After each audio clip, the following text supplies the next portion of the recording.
Ашхабад, мой Ашхабад.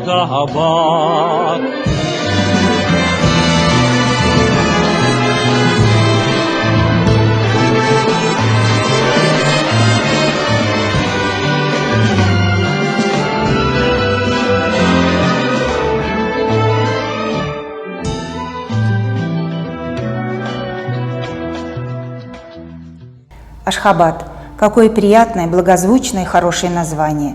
Не поэтому ли некоторые родители дают это имя своим сыновьям? Как образовалось это название прекрасной столицы, главного города нашей страны? Что значит оно? Попробуем ответить на эти вопросы. В 1881 году около туркменского аула возвели небольшое военное поселение и дали ему название Асхабад.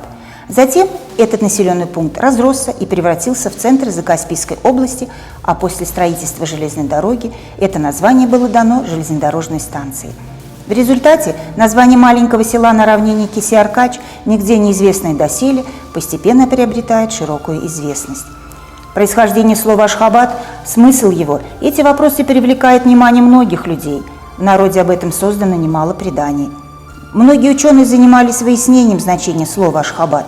В стихотворениях поэтов и некоторых преданиях это название объясняется как «город любви», «город, охраняющий влюбленных». Известный ученый-языковед Поцелуевский считал, что первая часть слова «Ашхабад» – «Ашк» – имя одного из царей. Другой ученый, Мурзаев, хорошо знающий историю Средней Азии, считал, что Аск – кратко имя греческого бога любви и плодородия Астарта. Некоторые другие географы разъясняли слово «Ашхабад» как «город любви», «прохлады» и «изобилия», объясняя это слово как «Ишк-Шехери», «Ашиклар-Шехери», «город любви», «город влюбленных». В год 140-летнего юбилея нашей столицы интересно провести некоторые параллели между старым и новым современным обликом главного города Туркменистана. Как известно, Ашхабад еще в 1881 году был просто крупным аулом, примерно из 800 кибиток. Он начал строиться в двух направлениях – от старой крепости Кёне-Кала и с приведением в 1895 году железной дороги до Асхабада от здания вокзала. Таким образом, одной из первых и наиболее протяженной издавна являлась улица, идущая от крепости Кёне-Кала. Название она получила Мерский проспект. С самого начала эта улица постоянно благоустраивалась и удлинялась. А в 1897 году Мерский проспект был переименован в проспект имени генерала Куропаткина. Позже эта улица стала называться проспектом Свободы, а в настоящее время это одна из самых старых и зеленых улиц нашей столицы – проспект Махтум-Куле. Та улица, которая брала начало от здания железнодорожного вокзала, получила название Анненковской в честь военного инженера Анненкова, руководившего работами по постройке железной дороги. Здесь же, в начале улицы, выстроили здание управления Закаспийской железной дороги в восточном стиле с резными колоннами. Когда благоустраивали улицы города, Анненковская одной из первых была вымощена булыжником, а тротуары светлыми плитами.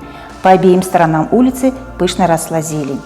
В 1911 году по Анненковской улице прошла первая линия водопровода. Вскоре эта улица была переименована в проспект Ленина, а с приобретением независимости Туркменистаном этот проспект стал называться именем первого президента нашего государства проспектом Сапармурада Туркменбаши.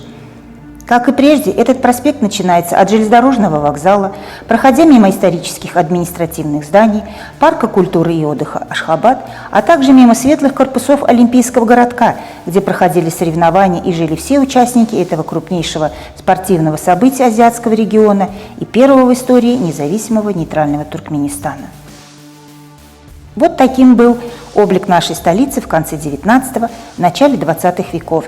И это история лишь двух улиц нашего ныне беломраморного, одного из самых красивых городов мира, облик которого соединяет в себе прошлое, современное и будущее нашей Родины.